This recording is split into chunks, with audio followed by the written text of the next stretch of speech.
সম্প্রতি রাজ্য সরকারি কর্মচারী গ্র্যান্ড ইন এইড প্রতিষ্ঠান যেমন বিভিন্ন স্কুল কলেজের কর্মী এবং অবসরপ্রাপ্ত কর্মচারীদের বকেয়া ডিএ বা মহার্ঘ ভাতা নিয়ে অত্যন্ত গুরুত্বপূর্ণ খবর সামনে এসেছে।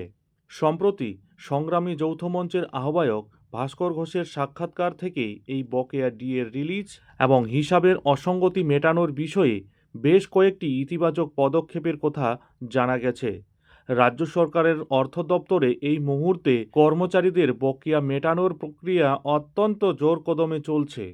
গ্র্যান্ড ইন এইড কর্মচারীদের বকেয়া মেটানোর দাবি রাজ্যের বিভিন্ন সরকারি সাহায্যপ্রাপ্ত স্কুল কলেজ এবং আন্ডারটেকিং সংস্থাগুলোর কর্মচারীদের বকেয়া ডিএ প্রদান নিয়ে এখনও কিছু অনিশ্চয়তা রয়েছে।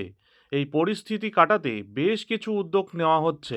সংগ্রামী যৌথ মঞ্চের পক্ষ থেকে গত মঙ্গলবারে রাজ্য সরকারকে পুনরায় একটি লিখিত চিঠি দেওয়া হলো, যেখানে শুধুমাত্র মৌখিক প্রতিশ্রুতি নয়, দ্রুত সরকারি নোটিফিকেশন বা বিজ্ঞপ্তি জারি করে এই বকেয়া মেটানোর বিষয়টি আইনিভাবে সুনিশ্চিত করার দাবি জানানো হয়েছে।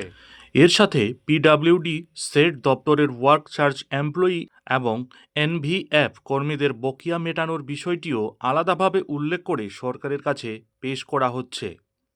অবসরপ্রাপ্ত সরকারি কর্মচারীদের বকেয়া ডিএ ইতিমধ্যেই অনেকের ব্যাংক অ্যাকাউন্টে ঢুকতে শুরু করেছে, কিন্তু মূল সমস্যা হলো কোয়ান্টিফিকেশন বা হিসেব নিকেশ নিয়ে।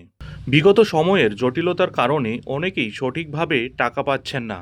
উদাহরণস্বরূপ, একজন অবসরপ্রাপ্ত পুলিশ অফিসার বকেয়া হিসেবে মাত্র 8,000 টাকা পেয়েছেন বলে অভিযোগ এসেছে, যা তার প্রকৃত পাওনার তুলনায় অনেকটাই কম। এই ধরনের সমস্যার কথা মাথায় রেখেই সংগ্রামী যৌথ মঞ্চ আগামী 2-1 দিনের মধ্যেই অবসরপ্রাপ্ত সরকারি কর্মচারীদের জন্য একটি বিশেষ হেল্প ডেস্ক চালু করতে চলেছে।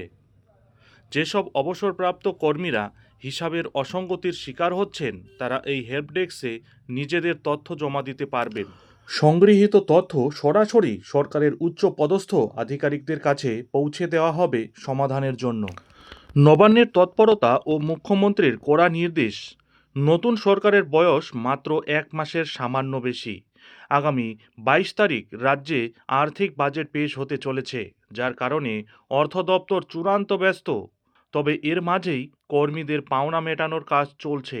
আলোচনা সূত্রে জানা গেছে, মুখ্যমন্ত্রী অর্থ সচিবকে পরিষ্কার নির্দেশ দিয়ে দিয়েছেন কর্মীদের বকেয়া টাকার হিসেবে যেন কোনো ভুল না থাকে। প্রয়োজনে আরও 400 কোটি টাকা অতিরিক্ত খরচ হলেও কর্মচারীদের সঠিক পাওনা বুঝিয়ে দেওয়া হবে। কোনো আমলাতান্ত্রিক জটিলতা যেন কর্মচারীদের ন্যায্য পাওনা থেকে তাদের বঞ্চিত না করে।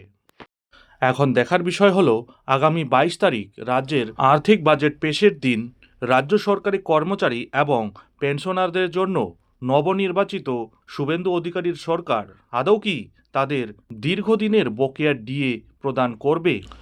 নজর থাকবে সেদিকে। যাই হোক, এখন এখানেই শেষ করছি।